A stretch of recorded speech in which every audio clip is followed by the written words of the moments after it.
Welcome to this Grandma's Life podcast. I'm your host, theciaellis. Get ready to laugh, learn, and grow with me as we explore growing old in a never changing world. Today is September 5th, 2023. It is episode 46, Back in the Game. Okay, let's get started with farm happenings first. Uh, I got a warning ticket where I'm going to Kenzie's back into playing not basketball, softball, and we were coming back from Barnesdall, and I was kind of daydreaming. Well, okay, let me back that up just a little bit. We're coming back from this Barnesdall game, but where we were coming through was in Oolagaw, and I was basically reminiscing with Kenzie, letting her know how much I like the night lights at this power plant. It's a public service company of Oklahoma. I think it's like AEP, PSO now. It was just PSO when I was a kid. And when so I've always lived near a power plant growing up, and the lights that they shine on the power plants, I always thought was kind of pretty. So I was talking to Kenzie about that and telling her how pretty I thought they were and stuff like that. So apparently I wasn't paying attention to how fast I was driving, and I got pulled over. I just got a warning ticket though, but I have to admit it kind of irritated me. But hey, if you're driving too, and wasn't driving that fast, but yes, I was over the speed limit, and that's what I get for daydreaming and reminiscing. I had my second physical therapy session.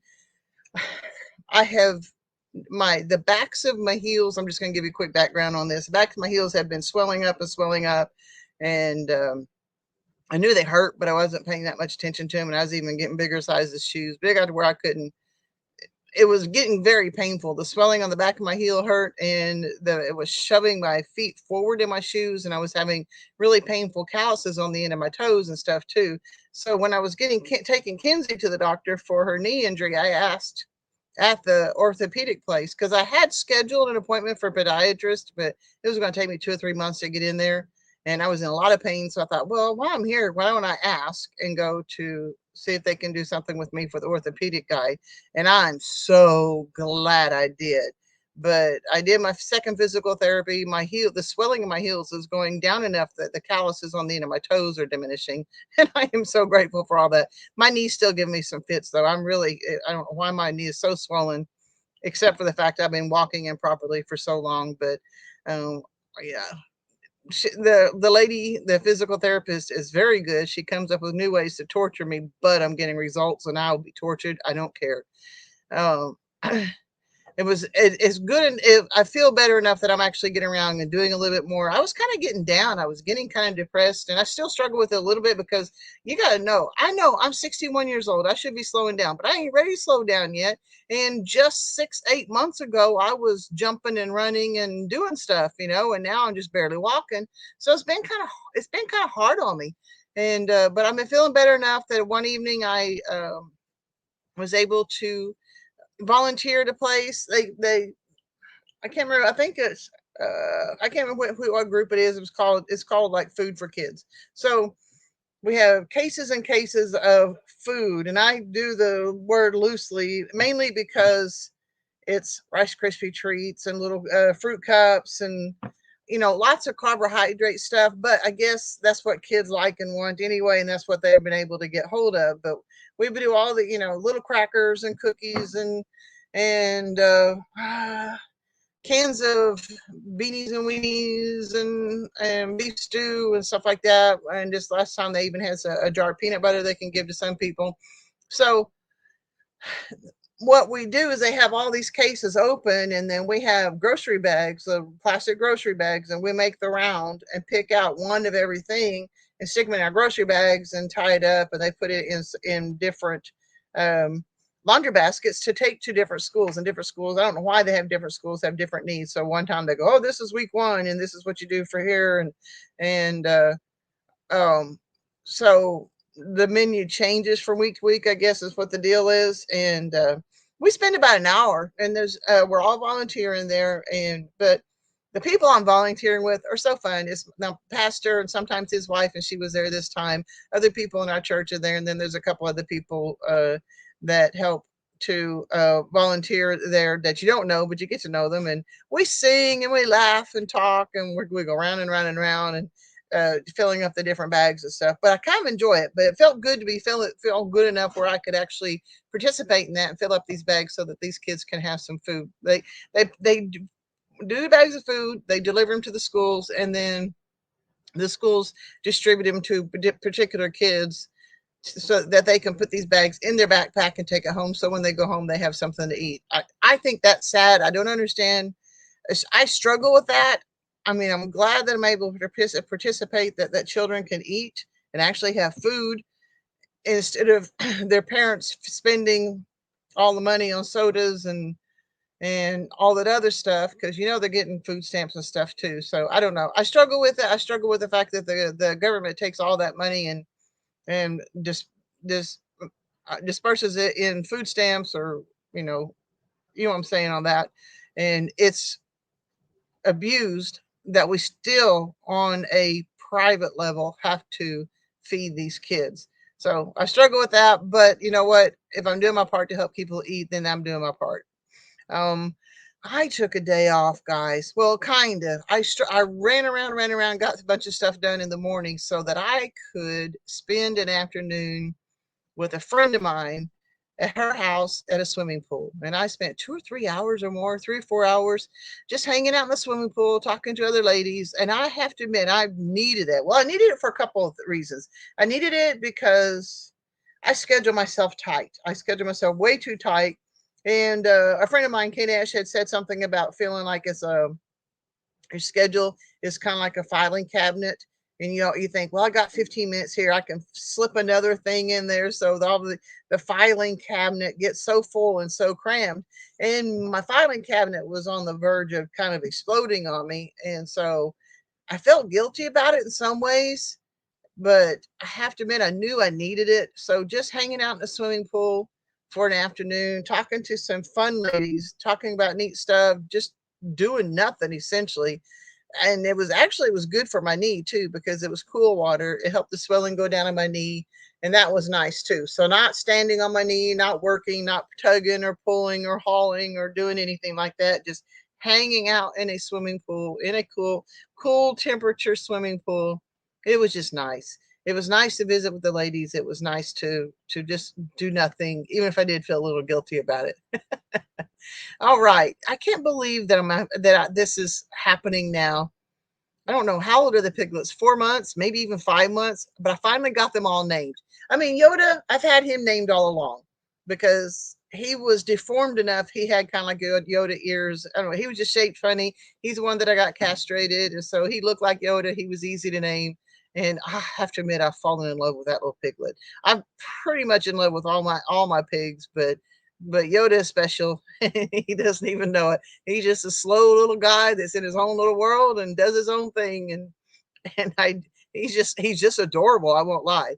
And then I had the other four pigs were just white, and one of them is a male. So I finally, because they're white pigs, they're the Idaho pasture pig.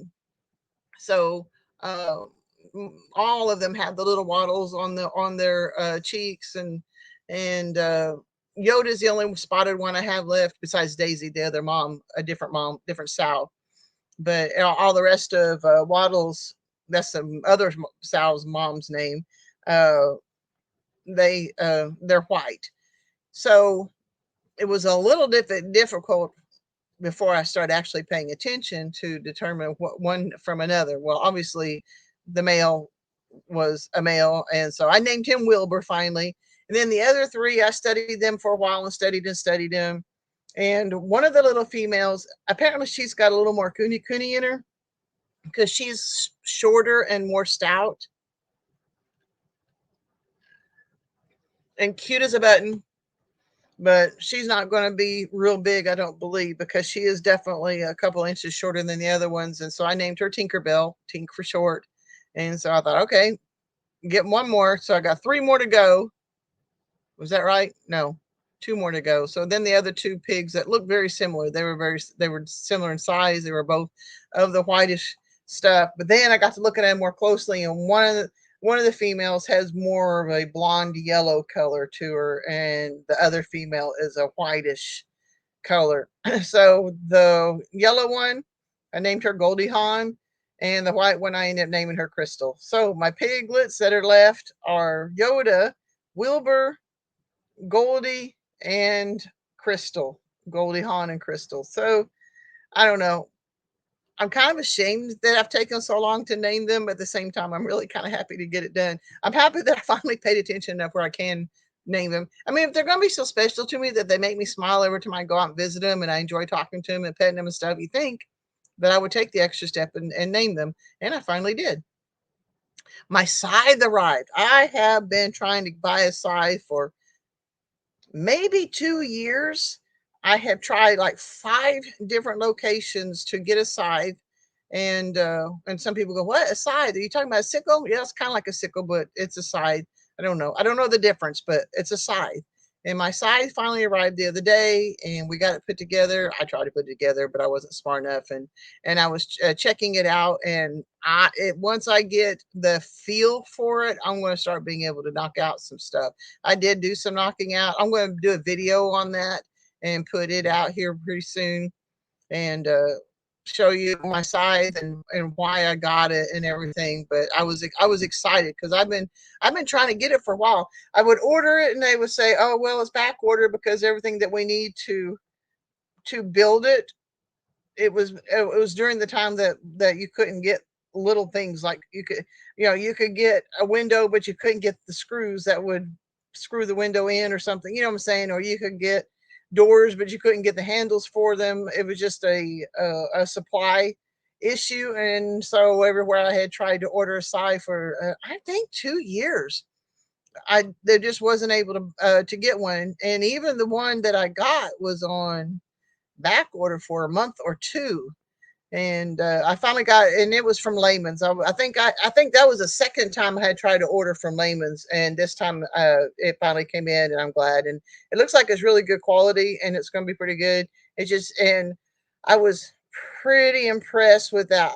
Like, it's not hard work. I mean, if I had to do a whole field and all that other stuff, I'd be whipped. But it's not like it's not it's very smooth. It's got a good feel for it. It's got a good rhythm, and it seems to be. I think that I'm going to be able to do it pretty good. There's a lot of reasons, and I'll put that in the video too of why I wanted this side. But if I arrived, I'm excited. I'm glad.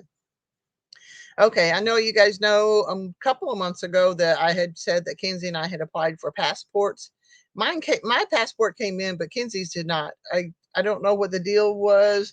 I've got to resend a whole bunch of paperwork. I think what the deal was, they wanted they wanted parent information. Well, at the time we weren't really in whole contact with either one of her parents too much. I mean, her dad, we can't get contact with him necessarily, and her mother, sometimes she's there, sometimes she isn't. So I had just used the original copy from 2018 of the custody papers. And since I didn't have an updated one on hand, I turned that in. I think that's where my mistake was. So we did end up getting a copy of Kenzie's mother's driver's license. We'll send that in because that's what the paperwork says is a parent ID. So I did get a copy of that, but I've also got the actual updated court document for custody. So I'm going to get that together and get it mailed in. I may take it down to the post office and take it to the lady down there who is familiar with passports and say, "Hey, this is the problem we had with it. Will this fix it?" before I mail it in. But I think I've got all the documentation together, which means it's going to be probably another 2 months before Kenzie's passport will come in. But that's okay because we've got time. There's plenty of time. I just want her to have it. So we got that done. All right, my 3 things. Number one is I was wanting to get that size video recorded and get ready for editing and stuff. I don't know if I'm going to get that done today. I'm running out of time now because it's supposed to be my number one thing, and I decided to do something else instead. And number two is record this podcast, and I was even going to put it off. I'm thinking just get it done. So I got the podcast that I'm recording now. Hopefully, I can get it posted before I head out, and we'll get that done too. And then the softball game tonight. It's a home game. It's just high school, and home game means that it's less than a mile or about a mile from my house, and I'm going to be home in a decent hour, and I'm going to like that. So we're playing. So Kenzie's playing in a softball game tonight, and I'm looking forward to videoing it too. I always video all of her games. Okay, what I'm reading, and as I pull this stuff out, I'm trying to decide what to do with this I'm reading thing, because I love the stuff that I'm reading and everything, but I don't know that it's a good fit for this podcast. I don't know. I'm thinking about making a whole nother podcast of just things I'm reading and the stuff I've highlighted in it. I don't know. We'll find out. I don't know. I'm not sure what I'm going to do. But what I'm reading is The Happiness Advantage by Sean Acor. It was written in 2010. And we're getting into the principles of the happiness advantage. And this one's principle number one is, and it's called the happiness advantage. And on page 45, it says, positive emotions actually expand our peripheral line of vision. Think of the edge of all this gives us in the workplace. After all, who wouldn't want to see out of the box solutions, spot opportunities, and better see how to build up on the ideas of others? In today's innovation driven knowledge economy, business success in practically every job or profession hinges on being able to find creative and novel solutions to problems. And I think that may apply to a lot of locations if they want you. If you're a good employee, I think it's good that you can look into things and make them be able to have that peripheral vision and come up with better ways to do things. But not all companies want you to think outside the box. I've been aware of that in the past. Even if they should, even if the innovation you develop through positive emotions are not welcome in your department, develop them anyway. They don't have to use your ideas, but develop them anyway, just so that you can use that part of your brain and keep it going. And maybe your innovative thoughts can be used elsewhere. On pages 48 and 49, 48 is even the smallest shots of positivity can give someone a serious competitive edge. And on page 49, it says a quick burst of positive emotions doesn't just broaden our cognitive capacity, it also provides a quick and powerful antidote to stress and anxiety, which in turn improves our focus and our ability to function at our best level. So think about all the times when you change your attitude about something and how it helped you to overcome the stress and anxiety that you were feeling at the time. On page 50, happiness is not just a mood, it's a work ethic. Scientists once thought that happiness was almost completely hereditary, dictated by a genetically determined set point. But thankfully, they have since discovered that, in fact, we have far more control over our own emotional well-being than previously believed. While we each have a happiness baseline that we fluctuate around on a daily basis, with concerted effort, we can raise that baseline permanently so that even when we are going up and down, we're going at a higher level. So, regardless of your personality type, my friend Kenesh, he has, I don't know how they do it. He's got like A, B, C, and D or something like that. For C, I don't know, but he's that my when I did it, I was learning about the personality traits through Florence Littauer. So like choleric, phlegmatic, um, uh, melancholy, and choleric. And so when I was learning about the personality types with that melancholic, if you think about it, those are usually some people who are pretty low key, pretty mellow, and even prone to depression and stuff, and very detail oriented and stuff. And phlegmatics have a tendency to be pretty low key and stuff too. They just don't care, that type of thing. So regardless of your personality type, whether driven, moody, talkative, ditzy, they say like the phlegmatic is ditzy, very, very outward going, but forgetful, serious, whatever. Everyone can be happy and more productive if they make the effort to be happier. And on page 51, it's talking about doing meditation. As a neuroscientist, have found that monks who spend years meditating actually grow their left prefrontal cortex, the part of the brain most responsible for feeling happy.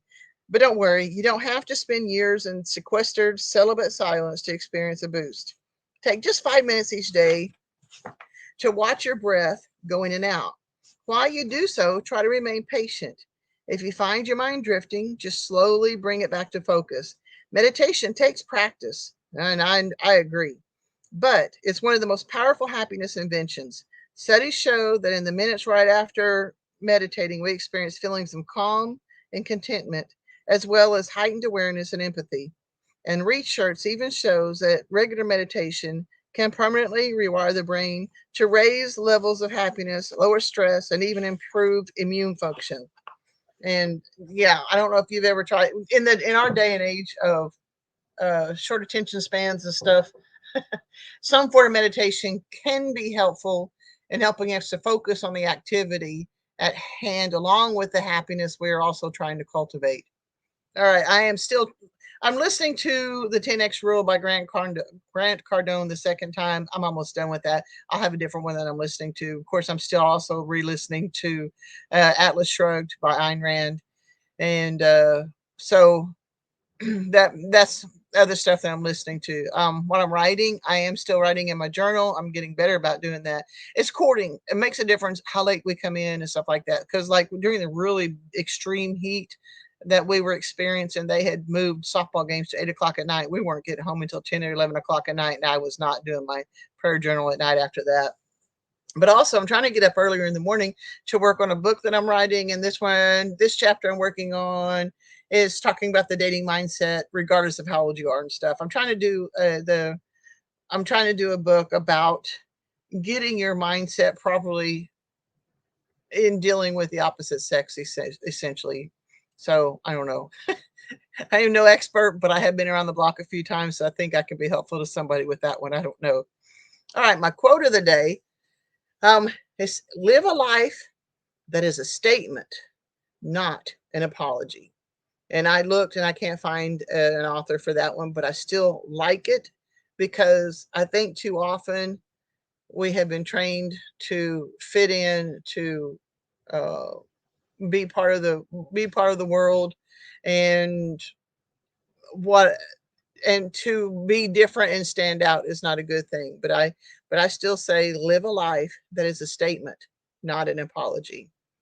Okay, my scripture of the day is you need to persevere so that when you've done the will of God, you will receive what he has promised. Hebrews 10:36. And my last podcast was about it was perseverance when I was trying to struggle with that garden hose and stuff. And this is a different type of this is a more perseverance, but it's on a different case. So Hebrews 10:36 is you need to persevere so that when you have done the will of God, you will receive what he has promised. And this brings me to my main subject. So Kinsey and I both are in physical therapy. Kinsey, her knee, what her deal is her kneecap is set high on her knee and apparently is tilted out at the bottom of just a little bit too. So it's exposing that patella tendon on her knees more than other people. And when she landed on it in softball without knee pads, she hurt it. And she was able to overcome it pretty good because that basketball camp was over. And then when she hurt it during softball, that's why we've been going to practice and stuff for her, or to physical therapy for her on that one too. And her physical therapy, I have been finding has been an interesting thing. Not just the fact that they find other ways to torture you, but why they choose this particular thing to torture you for. And I say torture, but you understand, if anybody's ever been through physical therapy, you know that it's not fun, but you do it because that's what your body needs. And they told Kinsey, and she's a scrawny little thing. She's 5'1" and 99 pounds, something like that. I mean, she has some musculature and everything too, but she's built small. And they told her that she needed to strengthen her quadricep muscles, the muscles above the knee, to help keep the kneecap in place and to strengthen that patella muscle, that patella tendon too. And she's been doing the exercises they gave her for that, and it was night and day. She was just 2 or 3 days after she had gotten that particular set of physical therapy instructions, she was feeling a lot better, and then was able to get back out onto the softball field. My thing has been a little bit more, it's going to take longer to get over it, but so with apparently I've had many years of torturing my own feet, not torturing, but damaging my feet. I've done a lot of things to my feet over the years.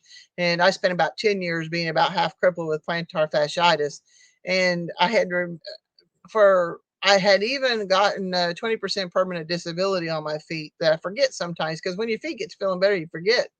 Except going barefoot. I don't go barefooted because going barefooted always was so painful. It was so terribly painful for me.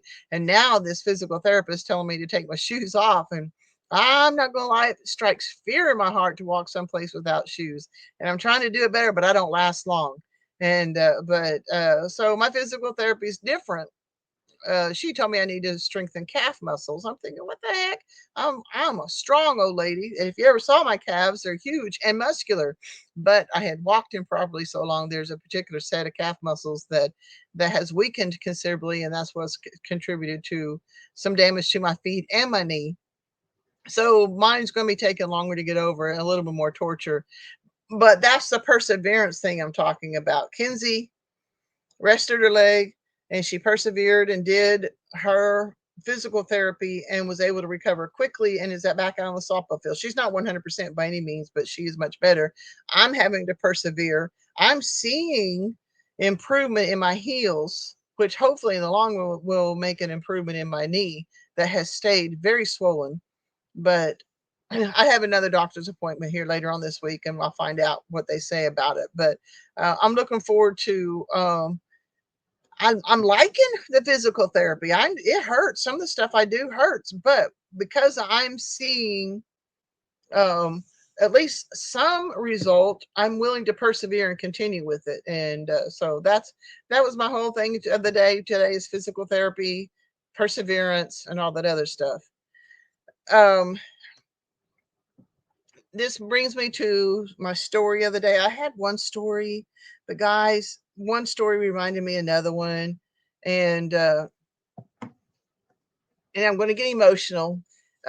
Years and years ago, when Kenzie's dad was young, they have little, I think it was called Secret Santa, when one of the schools that Kenzie went to, and you sent money to school with the kids, and they had like a little miniature store, so the kids could actually go shopping for their parents without the parents having to be there, one parent or another, because we were living in California at the time, and there was a lot of single parents. I mean, there's a lot more single parents and stuff now too, but it was one of those things that if a child wanted to get something for their parent for Christmas, they couldn't really, because the only one parent was there. And so David and I don't have it. I had to leave it behind in California, which breaks my heart big time. But he brought home a beautiful picture, and it was showing a um, a footpath with a bridge going over a roaring creek, and two kids trying to get across that path to go home. And behind them was a great big guardian angel watching over them. And I don't know why that strikes me as so. It's still to this day, it strikes me as one of the most wonderful presents I've gotten. Well, Kenzie and I are actually pretty close, but sorry, I'm trying to get my act together here. I had my birthday pretty soon after I got back from Florida. She had asked me while I was in Florida what I wanted for my birthday, and I told her I had wanted a particular book, and neither one of us realized it was a book that wasn't quite ready to be published yet. So she was kind of upset that it hadn't come in for so long. When I looked it up, I said, "Oh no, it's going to be here next week." But the reason it didn't come is because it wasn't even ready for publication yet. I said, "But that's okay, because he's my favorite author, and it's Dean Koontz." It was Dean Koontz' birthday, Dean Koontz book. But see, I'm still going to be emotional, because you got to know Kenzie and I are very, very close in a lot of ways, but we also give each other a lot of space. If we're sitting on a couch, she's on one side, I'm on the other. We're not mushy, I love you, all that other stuff. So when she wrote this note, and I hope I can get through this with you guys, she wrote this note in the inside of this book. She bought me a hard copy book too, so I'm going to really appreciate that too. She says, "Happy birthday to the very best grandma ever. Thank you for everything you've done for me. I really couldn't ask for a better person to take me in. I love you very much."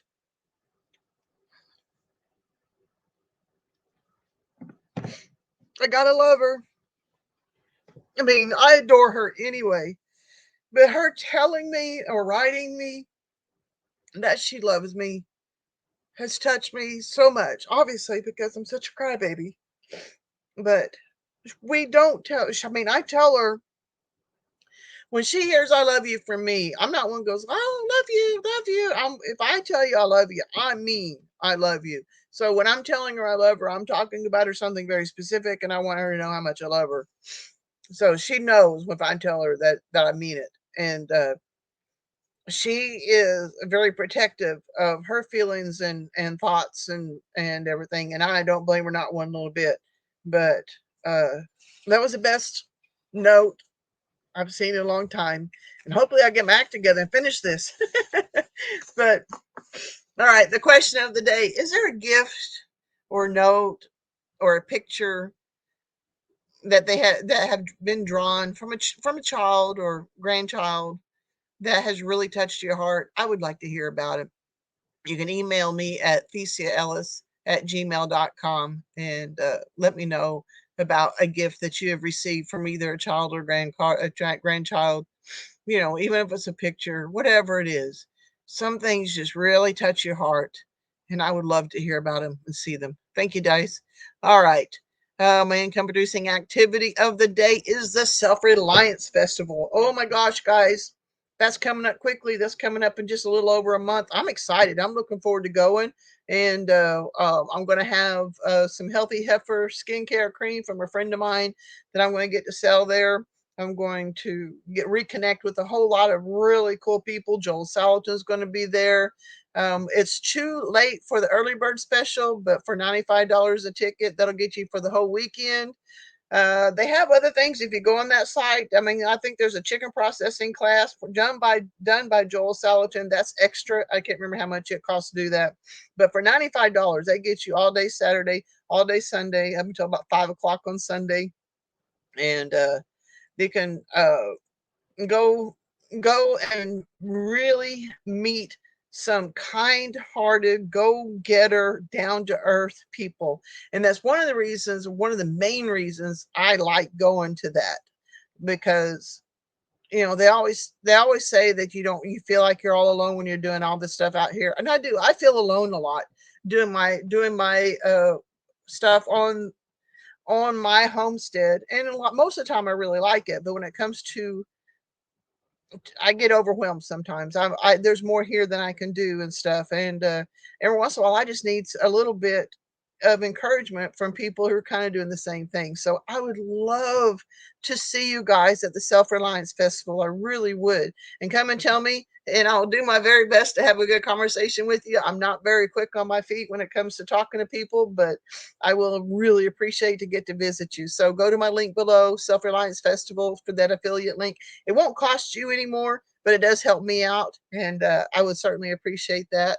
And also at the same time, on wherever you listen to podcast, uh, I would appreciate if you could leave me a review and let me know how you think. When you leave reviews, it helps people find your podcast and stuff too. I still have not figured out how to get to claim my podcast on Fountain, but hopefully I can figure to get that taken care of somewhere down the road too. Where I can be found is grandmashomestead.farm. That is my website. I do a weekly blog. I try to post a recipe on it. I got some other things I want to put on it pretty soon too, but that's grandmashomestead.farm. My main channel is Grandma's Homestead. I have a Farm Animal Life YouTube channel. I'm on Instagram and TikTok and Facebook and some versions of theciaellis. And right now, like on Facebook, I like to post things. Well, my thing on Facebook is I believe in an algorithm thing. So uh, I try to share only funny stuff. And so I like to laugh. I want you to be able to laugh. So I try to share funny stuff, and so I get funny things on Facebook. But I'm also doing a scripture of the day or a quote of the day that I'm putting out very often on Facebook too. But that's someplace that where you can actually see where I'm posting things on the farm or one of my scriptures or quotes or something. Oh, sorry. Our I'm hearing something. It was like a terrible noise. It's a little bit windy day, and we still haven't completely fixed our skirting. And the wind hit the skirting, and I thought I don't know what I was thinking. All right, back at it. I'm also a MeWe and Twitter. Well, what's it called? X now. I need to make a note of that. And I don't do a lot on X, but and I'm also on Rumble.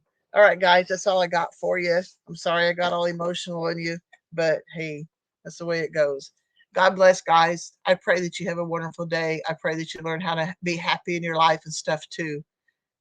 See you next time.